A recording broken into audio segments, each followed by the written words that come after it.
दोस्तों, मैं night drive कर रहा हूँ टाइगर रोड पे। और अभी जो सुंदरबन में दोस्तों जो टेक्निक अपनाई जाती थी कि गर्दन के पीछे, सिर के पीछे मुखौटा लगा के लोग शहद इकट्ठा करने के लिए जंगल में जाते थे या केकड़े पकड़ने के लिए जंगल के किनारे जाते थे। बिजनौर में कुछ सालों में 17 डेथ हो गई हैं लेपर्ड के हमलों में। तो फॉरेस्ट डिपार्टमेंट ने वही टेक्निक अपनाई है। करीब 5000 मुखौटे बांटे हैं गांव के लोगों को, क्योंकि गन्ने के खेतों में लोग काम करते हैं और हर जगह तेंदुए के हमले का, यानी कि लेपर्ड के हमले का खतरा है। क्योंकि गन्ने के खेत में लेपर्ड ऐसे ही छिप जाता है जैसे वो जंगल में छिपता है। अभी कई घटनाएं हुई हैं, उनमें से कुछ घटनाएं मैं आपको बताता हूं। एक धामपुर में मलकपुर की घटना थी कि उसमें एक माँ अपने 4 बच्चों के साथ खेत में चल के जा रही थी। वो पगडंडी में चल रहे थे, आगे पीछे चल रहे थे। और जो सलाह दी जाती है कि जहां पे जानवर के हमले की आशंका हो वहां पर आगे पीछे ना चलें, एक साथ एक लाइन में चलें, अगल बगल में।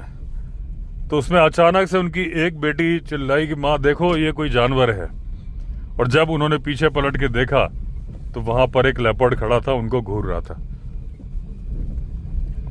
जो बड़ी बेटी थी वो अपने भाई को लेके भागी, लेकिन छोटी बेटी को तेंदुए ने गर्दन से पकड़ा और वहां से गायब हो गया। और उसके बाद उस बच्ची की डेथ हो गई।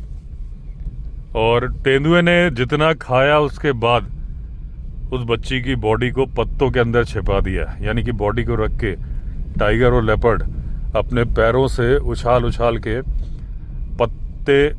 पत्ते और झाड़ियों से कवर कर देते हैं, ताकि दूसरे जानवरों की निगाह ना पड़े, गिद्धों की निगाह ना पड़े। गवर्नमेंट ने 5 लाख रुपए का मुआवजा दिया है उस केस में। एक दूसरे केस में दोस्तों, भिक्कावाला में एक फौजी थे, रिटायर्ड फौजी। वो जा रहे थे, उनके ऊपर लेपर्ड ने हमला कर दिया, लेकिन इनके पास लाठी थी। और मैं हमेशा बोलता हूं कि लाठी रख के चलें, लाठी बहुत काम आती है और उससे भी ज़्यादा काम में आती है हिम्मत। उन्होंने लाठी से और घूंसों से हमला करना शुरू कर दिया और वो तेंदुए पे भारी पड़े, तेंदुआ मर गया। हालांकि उन्हें लग रहा था कि आज उनकी मौत आ गई है, लेकिन मौत आई थी तेंदुए की। वो घायल हो गए, करीब 10 दिन तक हॉस्पिटलाइज थे। करीब 80 टाके आए थे उनके सिर पे।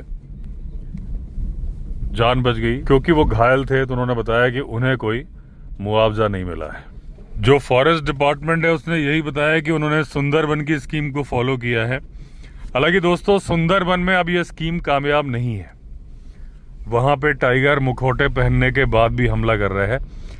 तो जिन गांव वालों को करीब 5000 मुखौटे बांटे गए हैं, उनका कहना है कि क्योंकि फॉरेस्ट डिपार्टमेंट ने दिया है, हम इसको अमल में ला रहे हैं। सबको नहीं मिले मुखौटे, जिनको मिले हैं। तो अब उसमें भी चर्चा शुरू हो गई। लोग बोल रहे हैं कि अगर ये मुखौटे इंसान के चेहरे के ना होते, टाइगर के चेहरे के होते, तो शायद लेपर्ड डरता। तो ये क्या है ना दोस्तों, देखिए कन्फ्यूजन है कि उन्हें लग रहा है कि वो चेहरे को देख के डर रहा है, तो वो सोच रहे हैं कि अगर ये टाइगर के होते तो डरता। एक्चुअली वो मुखौटे इसलिए नहीं पहनाए जाते कि उसको, लेपर्ड को ये बताना है कि ये टाइगर है कि कौन सा जानवर है, क्योंकि वो तो जानता है कि 2 पैरों का जानवर है, इंसान ही है। मुखौटे इसलिए पहनाए जाते हैं। एक मिनट, गाड़ी मोड़ लूंगी। 1-2 टर्न इसमें ऐसे आते हैं जिसमें गाड़ी मुड़ती नहीं है। तो मुखौटे इसलिए पहनाए जाते हैं कि तेंदुए को या टाइगर को ये कंफ्यूजन हो जाए कि ये आदमी का चेहरा इस तरफ है और ये हमें देख रहा है। तो क्योंकि उसकी आदत है पीछे से हमला करने की, तो वो सोचता है कि ये आदमी मुझे देख रहा है, तो वो हमला नहीं करता।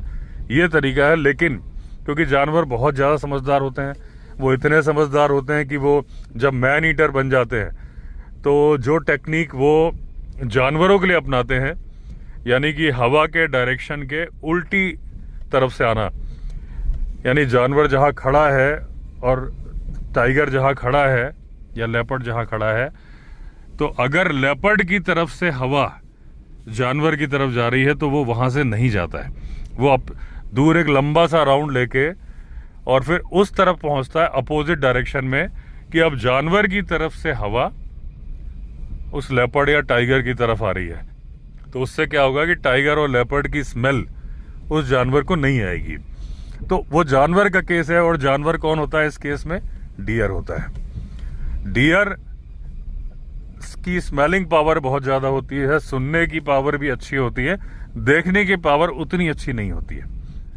तो इसलिए टाइगर या लेपर्ड का डियर के मामले में ऐसा करना या उसका जो भी शिकार है दूसरे जानवर को, कि सूंघने की शक्ति ज़्यादातर जानवरों की अच्छी होती है।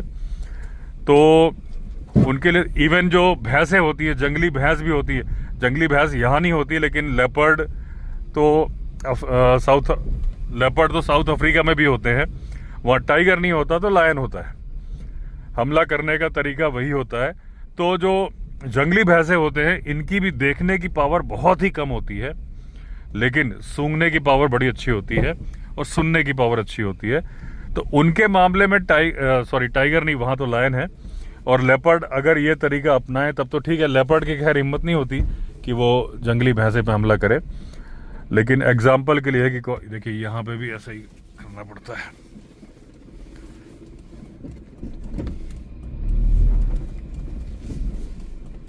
तो लेकिन मैं सोच बता रहा हूँ आपको टाइगर, लेपर्ड और लायन की, कि उन्हें लगता है कि ये जानवर हमें सूंघ लेगा। लेकिन जब वो एक मिनट बीच में दूसरा टॉपिक आ गया तो वो भी बता दूं कि देखिए जो जंगली भैंसे होते हैं ना, वो बहुत ज़्यादा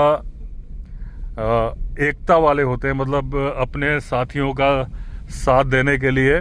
और जंगली भैंसे से ही ये जो हमारी डोमेस्टिक भैंस है ये उससे ही बनी है। अगर इंडिया की बात करें तो जंगली भैंसे तो नहीं है, लेकिन हमारे यहाँ वाटर बुफेलो है जो कि जंगली भैंसे से भी ज़्यादा खतरनाक है। वो भी जंगली भैंसा ही है, इंडिया का जंगली भैंसा है। और उसके सींग का फ़र्क होता है थोड़ा सा। मैं यहाँ पे एक इमेज लगा दूंगा।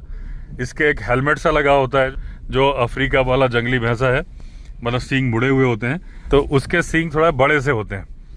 तो उन्हीं को पालतू बना के समय के साथ ये जो अपनी डोमेस्टिक भैंसें हैं ये बन गई थी। तो जब जिम कॉर्बेट के टाइम पे भी आपने स्टोरी सुनी होगी कि अगर मालिक पे हमला किया तो जहाँ तक है चौगढ़ टाइगर के टाइम की बात है, मैं कंफ्यूज हो जाता हूँ कौन से टाइगर की कौन सी स्टोरी थी। स्टोरियाँ मुझे याद रहती, किसकी थी ये मुझे याद नहीं रहता। तो एक भैंसों के मालिक को जिम कॉर्बेट ने बोला कि यहाँ पर टाइगर के फ्रेश पग मार्क हैं, सावधान रहना, टाइगर यहाँ घूम रहा है। फिर उसको सिगरेट पिलाई जिम कॉर्बेट ने। फिर जिम कॉर्बेट अपने साथियों के साथ आगे बढ़े और बस पीछे से ही टाइगर ने अटैक कर दिया। यानी टाइगर उस वक्त देख रहा था उस भैंस के मालिक को, लेकिन क्योंकि 3-4 आदमी खड़े थे जिम कॉर्बेट और उनके साथी, तो उसने हमला नहीं किया। जैसे ही जिम कॉर्बेट नज़रों से ओझल हुए उसने हमला कर दिया, लेकिन उसको बचाने के लिए भैंसें आ गई। भैंसों ने टाइगर के ऊपर हमला कर दिया तो टाइगर भाग गया। टाइगर या मेरे ख्याल से वो टाइग्रेस थी। और उसके बाद भैंस के ऊपर बैठ के ही वो भैंस का मालिक अपने गांव वापस आया। जिम कॉर्बेट को तब मालूम चला, जब जिम कॉर्बेट दोबारा लौट के आए, तब उसने बताया कि ऐसा ऐसा हुआ था। वो घायल था, वो मेरे ख्याल से बाद में शायद उसकी डेथ हो गई थी, मुझे एग्जैक्टली याद नहीं आ रहा है। तो भैंस के बचाने की टेंडेंसी पे मैं बता रहा था। ये सामने जो पत्थर है यहाँ मैं रोक के बताऊंगा, पिछली बार मैं रोक नहीं पाया था गाड़ी। ऐसे कई पत्थरों पे दोस्तों जिम कॉर्बेट को आभास हुआ था कि टाइगर इसके ऊपर है। और वो जब ऐसे पत्थरों से निकलते थे, इसी तरह की कुछ रोड होती थी, गाड़ी, अब यहाँ तो गाड़ी चलती है, वहाँ गाड़ी नहीं चलती थी, लेकिन पैदल का रास्ता होता था, पगडंडी होती थी। तो जब ऐसे पत्थरों को क्रॉस करते थे जिम कॉर्बेट, तो वो इसकी तरफ फेस कर लेते थे और साइड स्टेप्स लेते थे, और अपना राइफल को इस तरफ ही निशाने पे रखते थे और फिर वो क्रॉस करते थे।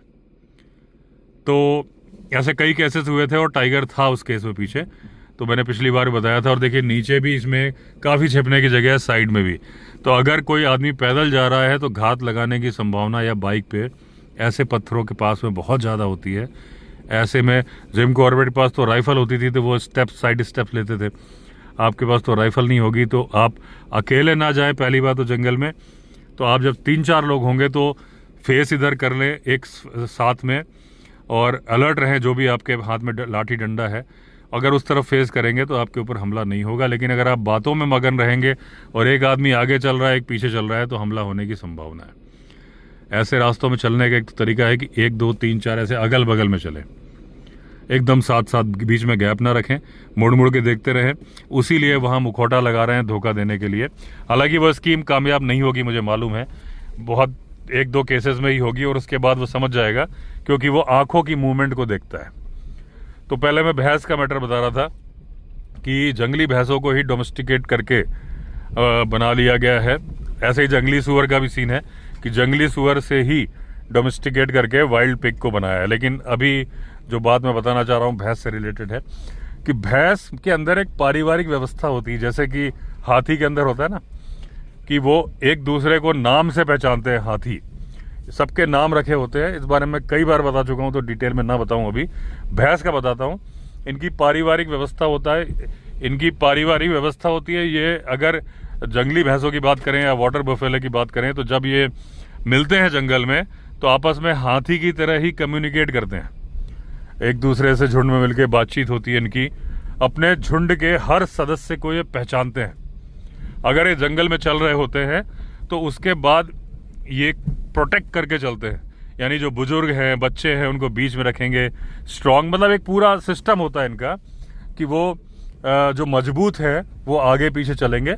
उनका अफ्रीका में सामना होता है लायन से, वो झुंड में हमला करते हैं।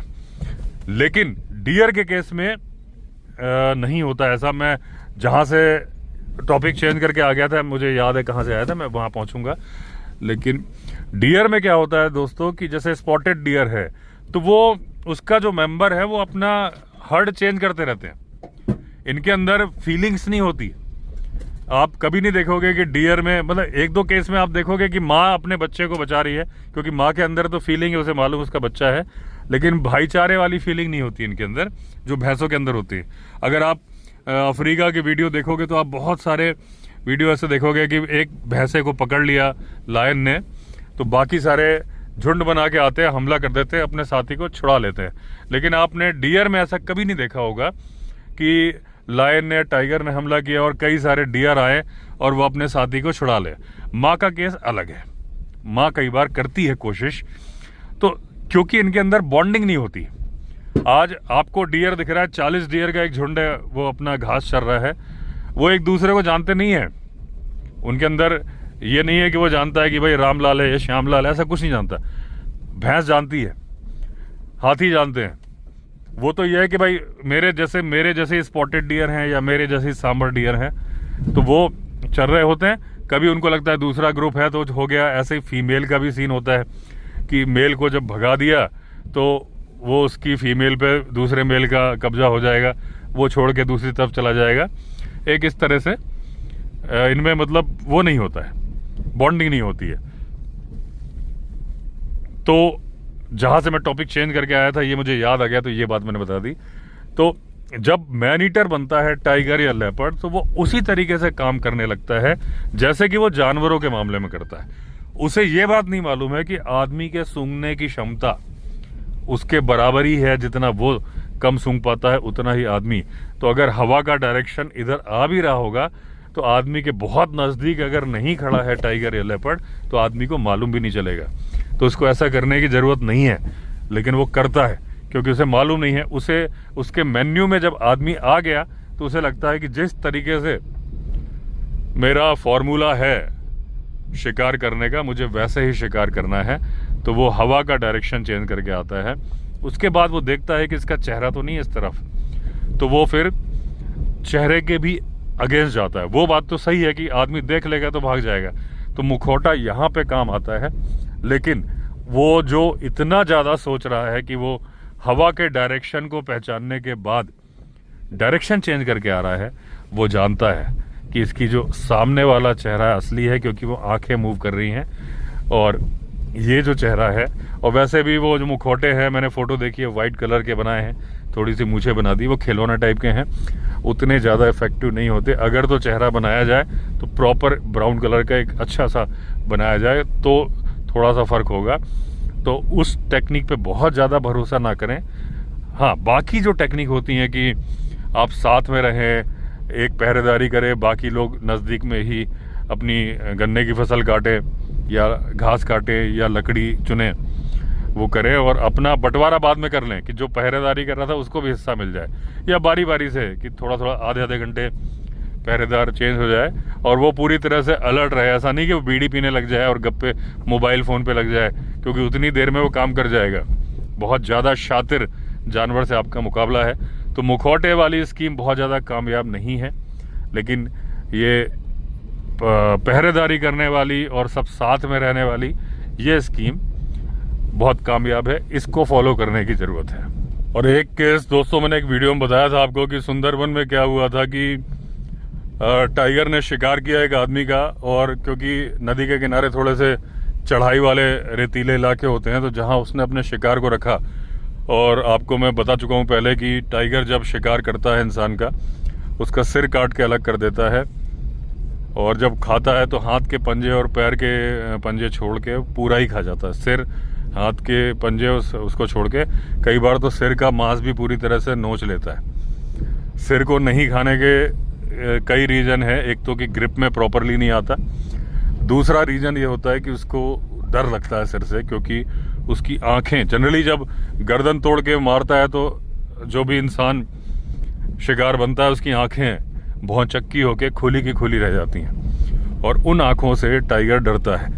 एक केस जो मैं बता रहा हूँ कि उसमें क्या हुआ कि उसने एक आदमी को मारा, जहाँ लिटाया, क्योंकि वो चढ़ाई वाला रास्ता था तो वो एक तरह से बैठी पोजीशन में लेट गया, और उस आदमी का सिर जब काट के उसने रखा था बगल में ही था, तो सिर भी कुछ इस तरीके से प्लेस्ड हो गया कि वो सामने को घूर रहा था।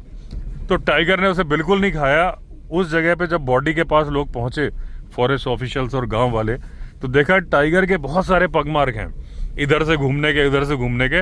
वो ऐसी जगह जाना चाह रहा था जहां से वो चेहरा उसे ना देख रहा हो, लेकिन हर जगह से, क्योंकि वो चढ़ाई का थोड़ा ढाल वाला इलाके में ऐसा हो गया था, हर जगह से उसे ऐसा लग रहा था कि वो आदमी उसे देख रहा है। तो फाइनली उसने वो शिकार छोड़ दिया जिसको कि उसने मारा था, कि ये तो मुझे देख रहा है, और डर के मारे चला गया। तो अब जो है सुंदरबन में लोग इस टेक्निक पे भरोसा नहीं करते। इसीलिए मैं बोल रहा हूँ कि बिजनौर, क्योंकि वीडियो तो अपने हर जगह देखे जाते हैं, बिजनौर से भी बहुत सारे मुझे इंस्टाग्राम पे भेजते हैं लोग, तो वहाँ पे क्योंकि फॉरेस्ट डिपार्टमेंट ने किया, आप करो यकीन, लेकिन साथ में आप दूसरे तरीके भी अपनाओ। एक साथ रहना, अकेले जा रहे हो, आप सोचो कि मैंने तो मुखौटा लगाया है तो ये टेक्निक चल जाएगी, तो मुझे लगता नहीं है, क्योंकि सुंदरबन में 1989 में स्टार्ट की गई थी ये टेक्निक। कुछ सालों में ही टाइगर समझ गया, अब कोई भी यूज़ नहीं करता। आपको जितने वीडियो दिखते हैं ना मुखौटे लगाए हुए, सब पुराने वीडियो हैं। सबको मालूम है कि ये यूजलेस हो गया है। टाइगर को मालूम है कि ये मुखौटा है। यहाँ भी लेपर्ड को मालूम चल जाएगा, एक या दो केस में अगर वो धोखा खाएगा तो खाएगा। अब सवाल ये उठता है कि बिजनौर में इतना ज़्यादा डर क्यों है? क्योंकि दोस्तों, बिजनौर में अमानगढ़ टाइगर रिजर्व है, राजाजी टाइगर रिजर्व भी नज़दीक में है, कॉर्बेट टाइगर रिजर्व भी नज़दीक में है। फॉरेस्ट डिपार्टमेंट के अकॉर्डिंग तो बोलते हैं कि 200-250 लेपर्ड हैं, लेकिन गिनती नहीं की गई है। ये तो मैं आपको हमेशा बताता हूँ, लेपर्ड की गिनती नहीं की जाती है, एक अंदाजे पे होता है। इंडिया के अंदर जो 13,000 लेपर्ड बोले जाते हैं, मेरा अंदाजा है कि 25-30 हज़ार से कम नहीं होने चाहिए, क्योंकि जब गिनती है ही नहीं तो आप अंदाजा नहीं लगा सकते, कैलकुलेटर पे आप हिसाब नहीं कर सकते वाइल्ड लाइफ का। जहाँ पे कैमरा ट्रैप होते हैं वहाँ तो गिनती हो जाती है। जिन इलाकों में, पहाड़ी इलाकों में नहीं, गन्ने के खेतों में नहीं है कैमरा ट्रैप, पॉसिबल नहीं है। तो जब इतने ज़्यादा लेपर्ड हैं और गन्ने के खेतों में छिपने की बहुत ज़्यादा जगह होती है, उसे मिलता है आसान शिकार। दूसरी बात, गांव के नज़दीक में बकरी कुत्ते मिलते ही हैं।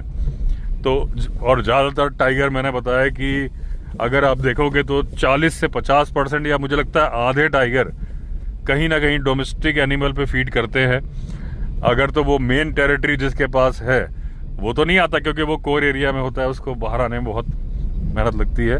लेकिन जो उसके बाद वाले जो डोमिनेंट मेल के द्वारा भगाए गए होते हैं दूसरे टाइगर, कहीं ना कहीं बफर एरिया के आसपास घूम रहे होते हैं और डोमेस्टिक एनिमल पे फीड करते हैं। ये तो हो गई टाइगर की बात। लेपर्ड की बात करें तो जितने छोटे लेपर्ड हैं सब डोमेस्टिक एनिमल कुत्ते और बकरियों पर ही फीड करते हैं। अगर मुंबई में संजय गांधी नेशनल पार्क है, डियर तो गिने चुने हैं, इतने सारे लेपर्ड फीड ही नहीं कर सकते।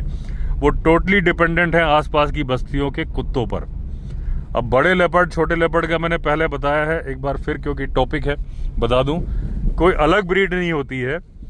होता यह है कि जैसे इंसान के अंदर भी कद काठी और बॉडी बिल्ड का फर्क होता है, ऐसे लेपर्ड में भी होता है, ऐसे टाइगर में भी होता है। अगर आप देखो, मैंने एक वीडियो बनाया था कि एक टाइगर जय था जिसको कि हल्क बोलते थे, बड़े साइज का था।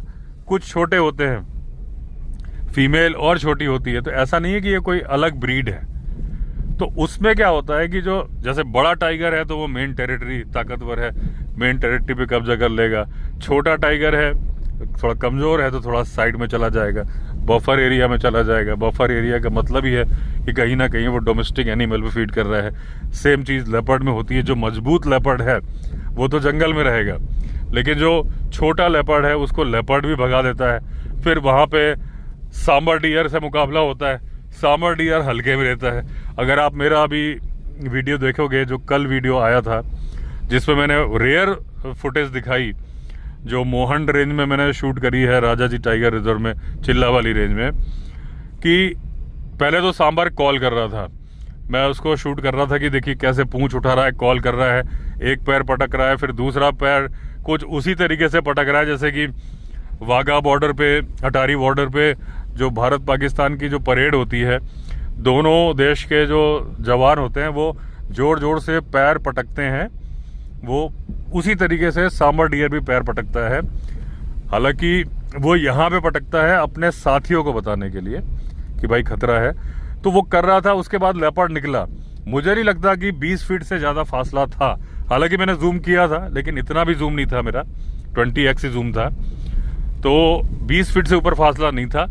लेकिन सांबर, जबकि वो देखिए जानवर है, ये क्या है, नहीं ये तो गाय है, तो वो सांबर फीमेल था और मेल तो और बड़ा होता है। उसके बावजूद वो डर नहीं रही थी फीमेल, और लेपर्ड बहुत बड़े साइज का था। ये मैंने बताया ना कि बड़े वाले जंगल में रहते हैं, छोटे वाले थोड़ा साइड चले जाते हैं, ये बड़ा वाला था। उसके बावजूद 20 फीट की दूरी से लेपर्ड जा रहा है और वो खड़ी है। हालांकि वो भागने के लिए तैयार है और उसको मालूम है कि उसकी स्पीड लेपर्ड से तेज है, लेकिन उसे यह भी मालूम है कि ये मेरे पे हमला करेगा नहीं, मतलब मुश्किल है मुझे पकड़ना। और लेपर्ड को मालूम है यार कि अगर उसकी जगह स्पॉटेड डियर होता लेपर्ड हमला कर देता। उसे मालूम है इसको काबू कर नहीं पाऊंगा, मुश्किल से कर पाऊंगा। तो वो कॉल कर रहा है डरने की वजह से, लेकिन वो एकदम सामने खड़ा था, रेयर साइटिंग थी। तो यही चीज मैं बता रहा हूँ कि जो बड़े लेपर्ड है वो तो जंगल में चलो फिर भी एक बार हैं स्पॉटेड डियर, दूसरे कभी कभी वो सांबर भी मार सकते हैं अगर हिम्मत कर लें, या सांबर का साइज थोड़ा छोटा होता ना उस वाली फीमेल का, तो वो हिम्मत करता। लेकिन जो छोटे लेपर्ड है वो तो कल्पना भी नहीं कर सकते उसको मारने की। मारेंगे एक वो टांग मारेगी ना, जो जिसको पटक रही थी, आगे वाली टांग, जैसे घोड़ा दुलत्ती मारता है, डियर चाहे सांबर हो चाहे स्पॉटेड डियर हो, आगे की टांग मारते हैं और बड़े खतरनाक तरीके से मारते हैं। आदमी को मार दें तो जान जा सकती है, इतनी तेज लगती है, जैसे घोड़े की लात मारने से भी आदमी की जान जा सकती है। तो छोटा लेपर्ड तो सोचेगा भी नहीं, क्योंकि जाएगा और एक टांग मार दी तो मर जाएगा लेपर्ड। तो वो सोचता है कि ये दुनिया, ये महफिल मेरे काम की नहीं। वो चल देता है गांव की तरफ कि कुत्ते मिलेंगे उनको मैं पकड़ लूंगा, बकरी पकड़ लूंगा। तो तेते पाँव पसारिए जेती लांबी सौर, भैया जितनी चादर है उतने ही पैर पसारने हैं, जो अपनी हैसियत है उस हिसाब से मारूंगा। तो वो आ जाते हैं। वो ब्रीड अलग नहीं है, बस जैसे इंसान का किसी की हाइट ज़्यादा, किसी का बॉडी बिल्ड ज़्यादा, किसी का कम, उसी तरीके से है। तो वो आते हैं। तो अब बिजनौर का जो बता रहा था मैं आपको कि फॉरेस्ट डिपार्टमेंट के अकॉर्डिंग 200-250 है, ज़्यादा है वहाँ पे, दुगने तो होंगे ही। अब गांव वालों का क्या कहना होता है कि भाई फॉरेस्ट डिपार्टमेंट काफ़ी पकड़ते हैं, पिंजरे लगा के रखते हैं हमेशा। हर साल आप देखोगे 3, 4, 5, 6 ऐसे आपको खबर मिल जाती है कि पकड़े गए। लेकिन फॉरेस्ट वालों को कहना है कि ये थोड़ी दूर पे छोड़ देते हैं, फिर वो वापस आ जाते हैं। फॉरेस्ट डिपार्टमेंट का कहना है कि भाई हम थोड़ी दूर पे नहीं छोड़ते, हम उसको प्रोटेक्टेड एरिया में छोड़ते हैं, क्योंकि इतने सारे लेपर्ड अगर हम सारे चिड़ियाघर में बंद कर देंगे तो उसके साथ भी नाइंसाफी है, क्योंकि उसमें से कुछ मैनीटर होते हैं तो वो उसको जंगल में छोड़ देते हैं। तरीका यही होना चाहिए कि हार्डकोर जंगल में छोड़ा जाए। अब प्रॉब्लम ये आती है, अगर बड़े लेपर्ड को पकड़ेंगे तब तो वो सरवाइव कर जाएगा। अब प्रॉब्लम ये आती है कि वो तो फॉरेस्ट डिपार्टमेंट के लोग तो प्रोटेक्टेड एरिया में छोड़ के आते हैं। मुद्दे की बात यह है कि वो तो पहले भी जंगल छोड़ के ही आया था, क्योंकि वो उसने यही कहा था ना कि ये दुनिया, ये महफिल मेरे काम की नहीं। तो जब आप दोबारा छोड़ेगा तो थोड़ी ना रुक जाएगा, वो फिर वापस आएगा, क्योंकि उसके बस का ही नहीं है जंगल में शिकार करना। उसके बस का ही है कुत्ते और बकरी मारना। वो बार बार रेजिडेंशियल एरिया में आएगा और उस दौरान उसका सामना होता है आदमी से, बैठी हुई औरतों से। उसको लगता है ये तो बकरी से भी आसान है, तो इस तरीके से वो मारता है। तो ये प्रॉब्लम है कि वो जो लेपर्ड बार बार लौट के आ जाते हैं, क्योंकि आप उन्हें छोड़ते हो जंगल में उसको रहना मुश्किल है, क्योंकि वहाँ बड़े लेपर्ड भी हैं। अगर अमानगढ़ टाइगर रिजर्व की बात करोगे तो वहाँ पे टाइगर भी है, Rajaji tiger reserve, Corbett tiger reserve, tiger भी है। तो उसको डबल चुनौतियों का सामना करना पड़ता है। केवल यही चुनौतियाँ नहीं हैं, जैसा कि मैंने उस वीडियो में दिखाया कि सांबर उसके बगल में खड़ा है, वो खुले में बोल रहा है कि मैं कॉल तो कर रहा हूँ, लेकिन अगर दम है तो मेरे पे हमला करके दिखाओ। उसकी तरफ ही देख रहा है और वो लेपर्ड वहाँ से निकल के चला जा रहा है। तो उन लेपर्ड को जिनको आपने पकड़ के दोबारा छोड़ दिया, उनको भोजन नहीं मिल रहा ना वहाँ पे। उसको सांबर डियर भी हड़का दे रहा है, लेपर्ड भी हड़का दे रहा है, टाइगर भी हड़का दे रहा है। अब बचे स्पॉटेड डियर। जब स्पॉटेड डियर पे वो चार्ज करने जाता है तो दूसरा बड़ा लेपर्ड बोलता है भैया ये मेरी टेरिटरी है, यहाँ से निकल लो।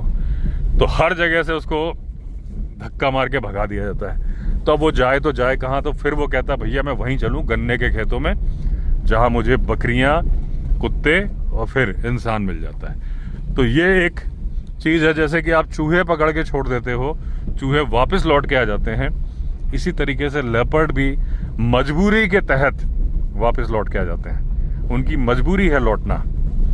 अब सोल्यूशन क्या है? सोल्यूशन यही है कि भाई जो एरिया बंजर से हैं, जहाँ गन्ने के खेत नहीं है, उनको दूर छोड़ना पड़ेगा। आप अगर 50 किलोमीटर 60 किलोमीटर दूर छोड़ोगे तो वो आ जाएंगे। आपको इंटर स्टेट छोड़ना पड़ेगा। बहुत सारे ऐसे स्टेट हैं जो जानवर मांगने के लिए तैयार हैं, उनके यहाँ वाइल्ड लाइफ है ही नहीं। तो आपको वहाँ छोड़ना पड़ेगा कि जहाँ से पहली बात तो वो सोच भी ना सके आने की, आ भी ना सके, और वहाँ पे उसे गन्ने के खेत नहीं मिलने चाहिए। हाइडिंग प्लेस जैसे पहाड़ियाँ हैं, मान लीजिए अरावली हिल्स है। मैं ये नहीं बोल रहा कि अरावली हिल्स में छोड़ दो, एग्जाम्पल बता रहा हूँ कि वहाँ पे गन्ने के खेत नहीं है, कीकर के पेड़, हालांकि आसपास खेत होंगे। तो ऐसे बहुत सारे राज्य हैं। जैसे कि अभी मैं आपको एग्जाम्पल के तौर पे बताऊँ, टाइग्रेस जीनत ताडोबा से सिमलीपाल लाई गई, वहाँ से चलती हुए झारखंड चली गई, उसके बाद वो बंगाल चली गई। बंगाल में उसको ट्रैंकुलाइज किया गया, लेकिन 2 स्टेट में आपस में तकरार हो गई। उन्होंने कहा ये हमारे स्टेट में आ गई, ये हमारी टाइग्रेस है, लेकिन उसके गले में रेडियो कॉलर था, तो जो भी आपस में हुआ वो वापस कर दी गई। अब एक और दूसरी टाइग्रेस थी, जहाँ तक उसका नाम है जमुना, मैंने पहले बताया था, वो भी निकल गई है, वो भी पहुँच गई बंगाल। अब इसके गले में कॉलर भी नहीं है। अब जब बंगाल आ गई, लोग वहाँ के परेशान हो गए, तो वहाँ के फॉरेस्ट मंत्री ने कहा है कि हम पकड़ लेंगे तो अब हम वापस नहीं करेंगे, कि जनता हमारी परेशान हो रही है।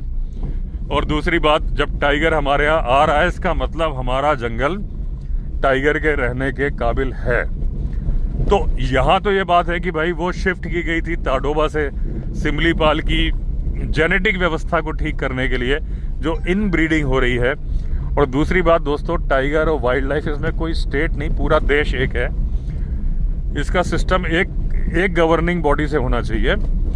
टाइगर के मामले में तो NTCA है, लेकिन दूसरे मामलों में लेपर्ड वगैरह में नहीं है। कि इसमें क्या है ना, उन राज्यों से डिमांड मांगी जानी चाहिए कि भाई आपको जानवर चाहिए क्या। जैसे बंगाल है, जो मैं अखबार में खबरें पढ़ रहा हूँ, उससे मुझे लग रहा है कि वो चाहते हैं कि टाइगर उनको मिले।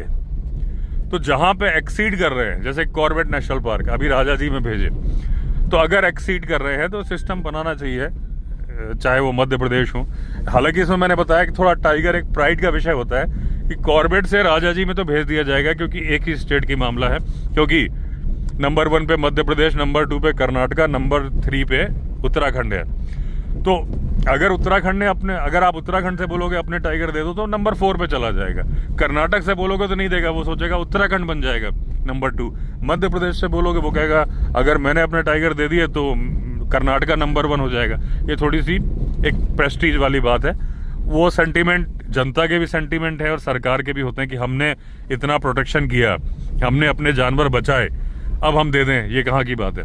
ठीक है, लेकिन लेपर्ड के मामले में ऐसे सेंटीमेंट्स नहीं है, क्योंकि लेपर्ड बहुत ज़्यादा है। टाइगर जहाँ 4-5 हज़ार है, वहाँ लेपर्ड 30-35 हज़ार है। तो ऐसे में जैसे बंगाल को उनका मन कर रहा है कि भाई हमें टाइगर चाहिए, तो उनसे बात की जानी चाहिए कि भैया लेपर्ड चाहिए क्या, लेपर्ड भी एक जानवर है। तो अगर वो मांगे और अगर उनके यहाँ गन्ने के खेत नहीं हो, तभी गन्ने के खेत में छिपने की बहुत ज़्यादा जगह होती है, लेकिन धान के खेत में थोड़ा सा पता चल जाता है। वहाँ की मुख्य फसल मेरे ख्याल से धान है। तो अगर डिमांड आए तो जो एक्स्ट्रा यहाँ से जो पकड़े जा रहे हैं ना, इनको जो 50-60 किलोमीटर दूर छोड़ दिया जाता है, ये मजबूरी के तहत जो वापस आते हैं और जनता परेशान होती है, फिर फॉरेस्ट डिपार्टमेंट भी परेशान होता है, लोगों में अविश्वास फैलता है कि भाई फॉरेस्ट वाले कुछ कर नहीं रहे, और वो कहते हैं भाई हम तो लगातार कर रहे हैं। एक्चुअली वो कर भी रहे होते हैं, लेकिन एक अविश्वास इसलिए हो जाता है कि वो वापस लौट के आ जाते हैं। तो इस तरीके से कुछ सलूशन निकाला जाए कि भाई जहाँ पे डिमांड है, उनको लग रहा है कि हमारे पास कार्निवोरस जानवर होने चाहिए, तो वहाँ पे ये पकड़ के भेज दिए जाएं, तो ये प्रॉब्लम सॉल्व हो जाएगी। कि ये मैन ईटर तो इसलिए बने कि गन्ने के खेत के पास में इनको आदमी मिल गया तो हमला कर दे रहे। प्रैक्टिकली ये मैन ईटर नहीं है। मैन ईटर पे मतलब ये आदमी की डाइट पे डिपेंडेंट नहीं है। कभी कभार जब इनको आसान शिकार मिल जाता है तो हमला कर देते हैं, नहीं तो मारते ये कुत्ते और बकरी ही है। तो अगर ऐसे दूर भेज दिया जाएगा तो इसका सोल्यूशन निकलेगा, ऐसा मेरा मानना है, और ये मेरी व्यक्तिगत राय है। इसको मतलब कोई एक्सपर्ट राय ना माने, जो मेरे दिमाग में आया वो मैंने बोल दिया। तो चलिए दोस्तों, पहुंच गया हूं तो एंड करता हूं वीडियो को, बाकी बातें अगले वीडियो में। तो चलिए, अगर आपने चैनल सब्सक्राइब नहीं किया तो चैनल सब्सक्राइब कर लीजिए। फिर मिलते हैं, तब तक के लिए all the best. Vande Mataram.